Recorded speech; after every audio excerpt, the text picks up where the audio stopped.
Hey everyone, thanks for joining the Worksome IR35 Essentials Volume 1 webinar. I'm Rishi, Field Marketing Manager for the UK, and I'm going to give you a quick introduction into Worksome and your host today. Worksome is a home for your external workforce. It was founded in Copenhagen in January 2017 by a team of ex-Googlers, and we currently have offices in Copenhagen, which is also our HQ, New York, and London.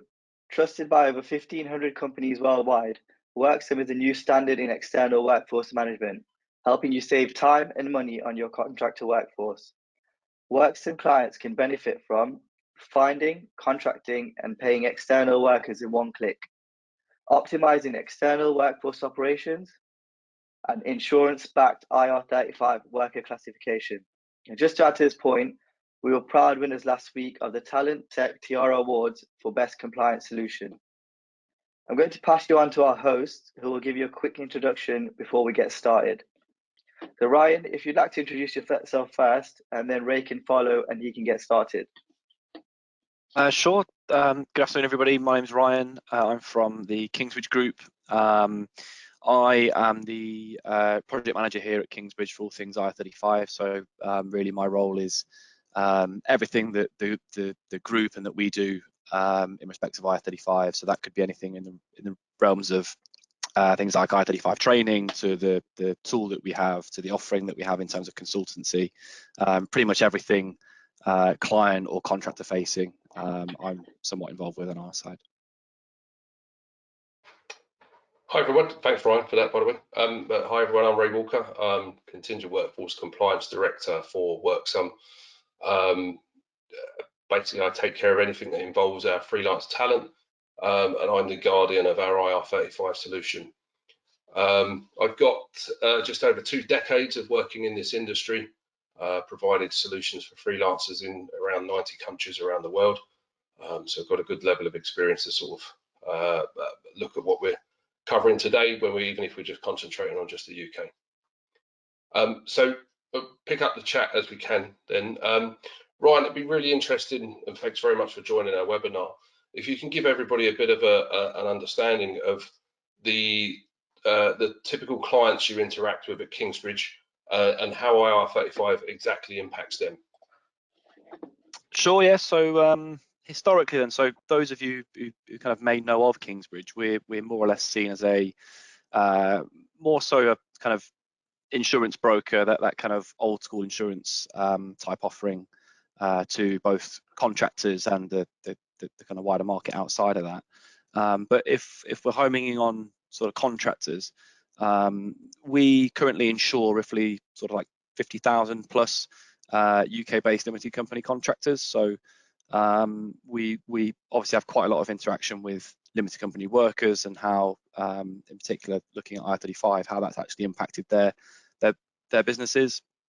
But quite a lot of our work, client-facing, is done with agencies and end clients. So currently at the moment, we support roughly 4,500 end client businesses in respect of IR35. So that's businesses who have taken on our offering, our solution, and ultimately utilise Kingsbridge for looking at the status of their workforce.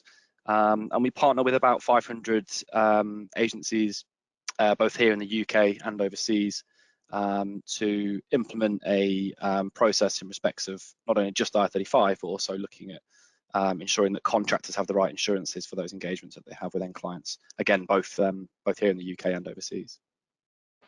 So that's going to give you a great insight into what's happening across the industry from everyone in that supply chain, which is fantastic. One of the reasons why I wanted to have you join us today. When you look at that industry, and if you cast your mind back 2 years to the full start, shall we say, of 2020 of IR35 reforms, and then obviously what happened in 2021, what types of issues and fears were you faced or seeing from your clients? And I mean all of those, the actual end clients, the recruitment companies, and the freelancers themselves, as a result of these reforms being put in. I know myself, I see different things in 2020 to what I see in 21. But what was you witnessing? Yeah, so we saw a range of different things, really. You know, coming from those 3 angles, we do hear the pains and the kind of the different sort of pressures that each angle faces. You know, from contractors, for example, we heard quite a lot before the reform about contractors that were just somewhat concerned about how clients may adapt to change. So there was quite a lot of uncertainty around whether or not contractors would still have a job, or whether or not there would still be the sort of contracts available for them to actually go and work on. Recruiters similarly had a similar concern because they were unsure how end clients were going to actually react to the changes. And end clients really, there was a big mix of how end clients really reacted. I think you saw some that were really well prepared from prepping for, way back when it was first due to come around in April 2020. Then obviously the reform was set back by a year, so that did give businesses more time. But I think quite a lot of businesses at the end clients side of things just really weren't that well prepped for this. I mean, if we're looking at kind of fears, what did we expect to see? I think we expected to see a large drop in sort of contractor numbers. We thought that end clients and agencies within different supply chains would now be somewhat fearful of the tax risk, which absolutely did happen. We kind of foresaw a bit of a change in the way that maybe contractors were going to be actually engage with end clients and agencies. So you saw a lot of contractors either leave the market entirely, leave the space entirely, or just switch to a different operating model, which I'm sure in HMRC's eyes that will be an absolute success for them because of the tax revenue that they'll generate. But I think from our perspective, that there was a lot of concerns, a lot of risk, mainly around job security, mainly around tax risk and where it all sits.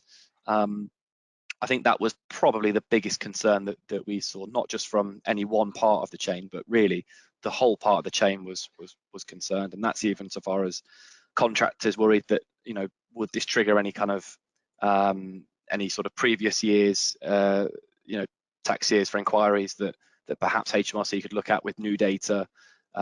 Agencies that were somewhat confused and thought that they would now be on the hook for contractors' data as the fee payer. And it's an interesting one to kind of look back on now and think almost what we were so concerned about. But at the time, those concerns were very, very real. And I think there are still some businesses that still have those same fears and ultimately still have the worries that just haven't gone away yet.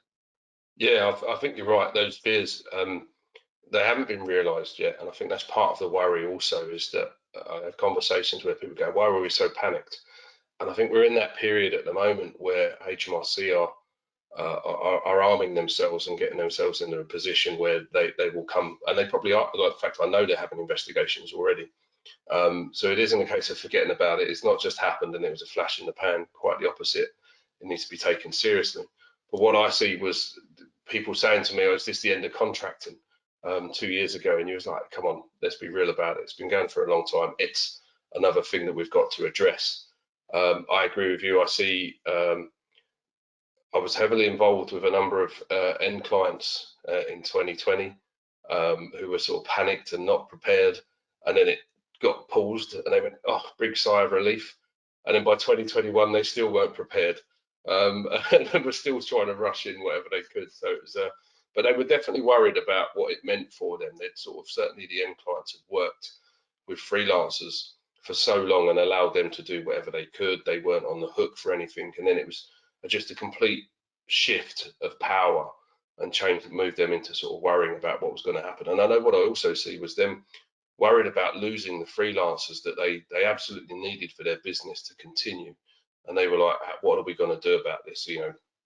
What if the freelancers leave the market? What if they drastically up their rates and what have you?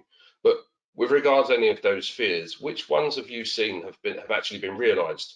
What ones have actually sort of like appeared, and perhaps which fears have appeared that weren't foreseen as well? What have you seen on that? Well, I think really, so this space, contracting, freelancing, etc. You've got to remember that it is an extremely resilient part of the market. There's been years of claims that this is the end of contracting. Right way back to when IR35 was first introduced, everyone thought, well, that's the death of contracting. No one will do it anymore. You then move on slightly to MSC legislation coming in 2007, you know, people then said the same thing. It's the end of contracting. No one can contract anymore. You then go further, and the public sector changes, you know, which effectively were exactly the same thing, just in the public sector as a what you could call maybe like a trial run for HMRC, which again people said that's the death of contracting. But the one consistent thing that you've seen from that is that every single year on year, there's been an increased number of contractors working. So clearly the need for a flexible resource, the way in which I think people work nowadays, particularly within things like IT, you know, that pushes you towards that kind of contractor model, where perhaps it maybe is, you know, more convenient for a hiring organization to take on contractors. So I don't think I was ever in any sort of doubt that this definitely wasn't going to be the end of contracting, but it has made it a lot harder, particularly for engagers and now recruiters. I think it's fairly true to say that, you know, some of the fears that we had around contractor numbers were definitely very real, and they did happen. So not necessarily the number of people working, but the number of people operating via limited companies definitely has shifted. You know, we saw quite a large drop in our yeah, definitely, yeah. So we in 2018, that was when we sort of first touched on starting to insure about 50,000 plus limited company contractors here in the UK. And as the reform was slowly coming in, we saw that number drop. So 2019 it dropped, 2020 it dropped, 2021 it dropped even further. We're very lucky that, you know, here at Kingsbridge, we found other ways to find different pockets of contractors, different parts of the market, really. So it's not really affected us too much in that sense, but the data that we have and everything that we're seeing and everything that clients are telling us is that actually those contractor numbers have dropped considerably. And it's not that they've gone anywhere to do something different, it's that their operating model's changing. Now, rightly or wrongly, that's in the most part down to a tax risk that is now sitting at a different part of the supply chain. So you saw this initially with banks in kind of 2019, some pharmaceutical companies as well. You know, you saw them give those kind of blanket bans on not having contractors. Well, they've not really gone anywhere. They've just changed their business model to operate via an umbrella company, or they've gone as a perm worker or agency PAYE, etc. So it's just that limited company portion have somewhat decreased. Now that's obviously led to increased costs, because if you're paying a worker, you know, say £250 a day, £300 a day, the equivalent in PAYE is obviously going to be a much higher cost for the end client, an agency, and unfortunately somebody has to take that hit somewhere. So what we've seen more often than not now is for those contractors who are either inside of IR35 or working via agency PAYE or umbrella, etc. More often than not, you'll see those day rates increase, which obviously adds cost to projects, it adds cost to businesses. And I think that's one of the fears that maybe people perhaps overlooked. It's actually that the cost of this reform has gone up quite considerably. And that also spreads into other areas. You know, it spreads into businesses having to engage with companies like ourselves. You know, people don't have the knowledge that maybe they should on this reform, and still even now, you know, we have businesses that come to us, as I'm sure you guys do, that just simply don't know enough, and you're left sort of shaking them, saying, you know, come on, you've got to you know, learn more about this and understand it. And I think that's, sorry, Ray, go on. Yeah, you're absolutely right. I mean, the conversations that I've had so many times with our clients and their lack of knowledge, even up to, you know, April 21 when it went live, then, of which they had so much time to get used to it. Then was it April 2017 that the public sector was released, and they still were just, oh, I don't know what this is all about. I'm not sure what I need to do. So yeah, definitely the benefit to us as a company was that we were able to provide a service. But you're right, it's an additional cost that previously they perhaps might not have considered and looked at, because they were happy to sort of the way they were working.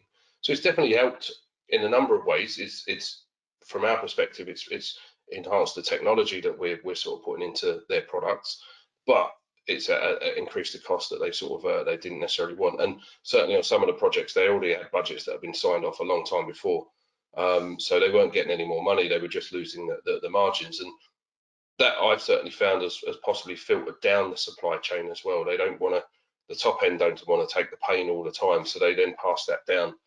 And you find, like recruitment companies, for instance, again, they've got the right talent, but the talent wants more money. So again, they have to find a middle ground of how they're going to run that. But it's made harder as well, because status isn't sort of binding from the offset. It can change. You know, you can have a worker that's you know, has all the best will in the world with their own client, and their status starts off as outside of IR35, but then actually over time you decide, well, no, this is changing and it's now inside of IR35. You can't plan a project for that. You simply can't, because the worker is undoubtedly going to say, well, you're now taxing me more, you're going to have to pay me more to make up the difference.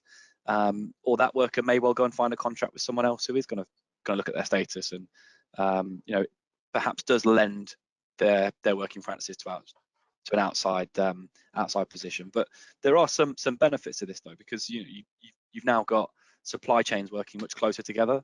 I think one of the biggest things that we found is that agencies and recruiters now, you know, those two members in tandem do now tend to work much closer. You get a better understanding of how work's going to be conducted and a better understanding of what the candidate actually needs to look like. And I think that's probably been one of the hidden benefits of reform, actually. But we certainly found that once people got their head around it, they were happy to adopt different working practices. Not necessarily across the board. It wasn't a case of they changed everything, but in certain functions where they had people who they just needed to change what they were doing, and then people can easily operate outside of IR35. That's what they were willing to adopt, rather than just a case. And you know, what you've effectively got there is people doing kind of what I suppose HMRC are looking for, which is if you're truly a freelancer, then and you operate and engage in that way, then carry on. You know, we don't want to stop that. And that's probably the biggest shift I've seen, that people have had to then adopt and change their working practices to be able to engage the guys the way they want to do. They've also had the bit where they're going, well, we can't, we won't, and they've had to then adopt a take on the cost, but they couldn't. There had to be a change. It was either take on the cost or change of working practices. Guys, I've got an interesting question here, if that's if I can just put that in. The question is, I find that clients are successfully disguising agency workers under SOWs. Is there any evidence to date that HMRC is investigating companies and validating / auditing compliance? Have they leveled any fines in the private sector?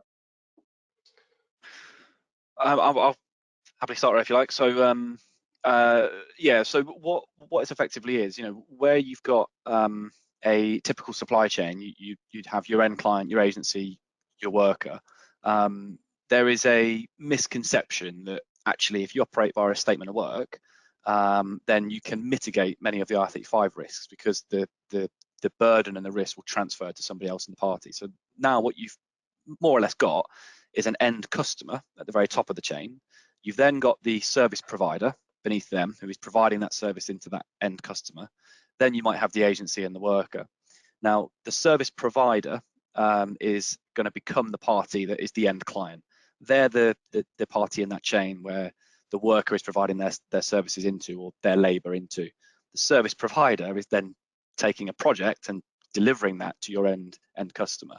Now, when that's compliant, you've absolutely got a situation where the end customer has absolutely nothing to do with IR35. So for many supply chains, for many agencies in particular, that's been a way of growing their business. So it's been an absolute success for them. APSCO is kind of one body where they've got a number of businesses and agencies that have kind of adopted that. That, you know, we work quite closely with APSCO, and we've actually supported many of those businesses who have done it. But what you can see is a lot of businesses, usually that don't have much experience in that space, trying to adopt the solution as a workaround. And what I mean by that is they're simply packaging up labour and packaging it as statement of work. Now, you can't do it, because in HMRC's eyes, if it looks like a duck and it quacks like a duck, it's a duck. If it acts like an agency and it places workers like an agency, it's an agency, and therefore they are going to come after you and sting you at some point. In terms of compliance activity, we have seen already in some financial services industries particularly within oil and gas as well. HMRC are looking at kind of general risk overview. So it's quite a broad compliance check. It's not an IR35 inquiry, but what will form part of that check is looking at the things that businesses are using, or at least utilizing, to place workers and engage workers. So that includes statement of work, it includes whether you're using umbrella companies, etc., etc. And in that sense, it's simply too early to sort of see those fines and those issues come out in the public. Typically, what happens is new law comes into place, and HMRC will give sort of 18 months, 2 years that to bed in. They'll find the faults with it, they'll correct the faults, and then they'll start looking to enforce it. So I'd imagine, give it another 6 months, 12 months, and you'll start to see maybe a few of those checks come out public, and then you'll get the answers, I think, there as to whether people are fined. But my prediction would be absolutely yes, you will definitely see fines and penalties for businesses that are doing that. I agree massively. There's a great deal of work on the employment status manual by HMRC that you can find online. HMRC call that a contracted out service for anybody who wants to go and Google and find that. And you can see they've got a really good handle, some great examples that they provide of what they're looking for, what they're testing. And I agree, Ryan, with your analogy. I use that analogy far too often, so I'm a bit upset that you've used it. But the duck one, because it is exactly that, and that's what they're looking for. So yeah, statements of work, I've had that conversation. I often get that at the beginning of new client conversations. It comes into this, can we do statement of work? Can we manage a statement of work? And then through education, then we sort of talk to them and go, well, is it a supply of labour dressed up as a statement of work? And if it is, then you've got to handle it in the right way. You've got to go through the IR35 questions. If it truly is a statement of work, again, they're going to look at history as well. They're not just looking at what's happened now. If you've delivered as a company and always been a supply of labour, and then suddenly you've flipped and become this consultancy to do a statement of work model, what material change actually happened there, or was it just a case of you dressed it differently and you reworded contracts? So it's a very fragile area. I wouldn't jump into it if I was anybody, and I agree with you, Ryan, it's far too early, and it's easy for people to sit back and go, oh, nothing's going to happen here, but there will be repercussions, definitely. Cool, guys. I also have another question, which I'm going to put in. I hear that HMRC is actually not standing behind their CEST reports and will take action against end clients who relied on that. Is that true? I'll give it a crack as well, Ray, if you like. So yeah, what you're referring to is HMRC have an employment status tool. It's called CEST. CEST stands for Check Employment Status for Tax. It was introduced in 2017, about 2 months before the reform actually came in. So it's been around for some time in the public sector. Obviously, private sector organisations are now, using it, or at least trying to adapt to it. It's completely free for businesses to use. However, it does come with a few inherent risks. Now, HMRC have said, and I would take this with a pinch of salt, because I'll explain why if we've got time, no problem. They've said that if you use their tool and you input the information correctly into it and you use the tool correctly, then they'll stand by the outcomes. However, we've already seen in the public sector, there are a lot of public sector organisations that are relying on CEST. They've taken the guidance from HMRC directly, so one department to another. And as it stands currently in the accounts that some public bodies or public organisations, have issued, there's roughly £263 million worth of tax liability due to the incorrect use of CEST. So on one hand, you've got this tool that they say, here, use it, fine, no issues, you'll have a great time with this one. But if one government department can't get another in line with using it, in-house, so to speak, you struggle to understand and sort of say, well, how is a public sector organisation going to be treated? I could honestly sit here all day and give you reasons why not to use CEST. I think the tool isn't fit for purpose. Personally, I think Ray would probably agree. I think most commentators in this space would agree. If you are relying on CEST, at very, very bare minimum, get a second opinion, particularly where you are perhaps left at risk or uninsured. But its main crux of it just doesn't follow the same sort of standard or case law as anybody else. The CES tool is trying to oversimplify in some instances what is quite a complex area of employment status, and it fails to address the test of mutuality of obligation entirely. So there's an argument to say that it doesn't correctly assess status from the get-go because it doesn't assess what it needs to. But I would just be careful relying on HMRC's word. They're never going to tell you that they'll stand by it, and ultimately, if you've got an inquiry, it's usually for a reason. They don't tend to open up inquiries for the sake of it. They've often got some data or inkling into why they're doing it. So if you are using CEST, as I say, just seek a second opinion. Yeah, what he said.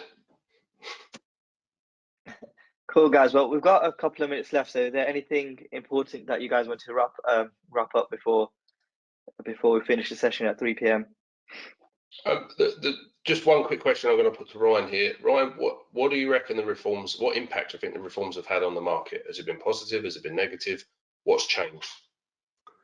Yeah, I mean, I think really you could go back even further and look at kind of public sector, private sector, and see the differences and see how the market's reacted. I think the big difference this time around for the private sector is that HMRC, and I don't often give too much credit to HMRC. I completely disagree with the way that they enforce and target the self-employed personally. But what they have done this time around for the private sector is given a lot more education for the private sector. So things like the employment status manual, for example, they are super useful pieces of literature for end clients. There's a lot of webinars and content that they put on to help businesses.